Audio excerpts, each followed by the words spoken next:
வாழ்க்கையில் எதிர்ப்படும் எல்லோரும் நல்லவர் அல்ல.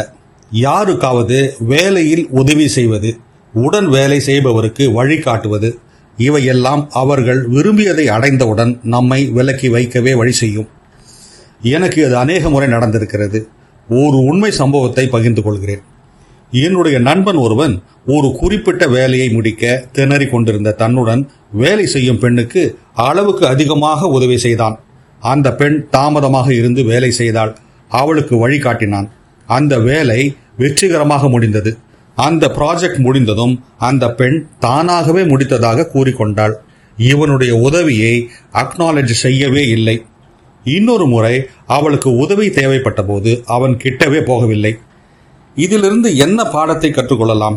கனிவாக இருப்பது பலன்தான். ஆனால் எல்லைகளை வகுத்துக் கொள்வது இன்னும் பலன் சேர்க்கும். மற்றவர்களுக்கு உதவலாம், ஆனால் உங்களை பயன்படுத்திக் கொள்ள அனுமதிக்காதீர்கள். உங்கள் நேரத்தை செலவழியுங்கள், ஆனால் ஒருதலை பட்சமாக செல்வதை கவனித்துக் கொள்ளுங்கள். தற்காலிக காரியங்களை ஆப்பர்ச்சுனிஸ்டை விட நல்ல தொடர்புகளுக்கு உரிய மதிப்பு அளியுங்கள். ஏதாவது தேவைப்படும் போது மாத்திரம் உங்கள் நினைவு வருகிறவர்களை விட்டு விலகிவிடுங்கள். நவ்னீன் திவாரியின் அனுபவம் இது போன்ற சிந்தனைகளுக்கு தமிழ் பூமர் அபிஷியல் சேனலை சப்ஸ்கிரைப் பண்ணுங்கள்.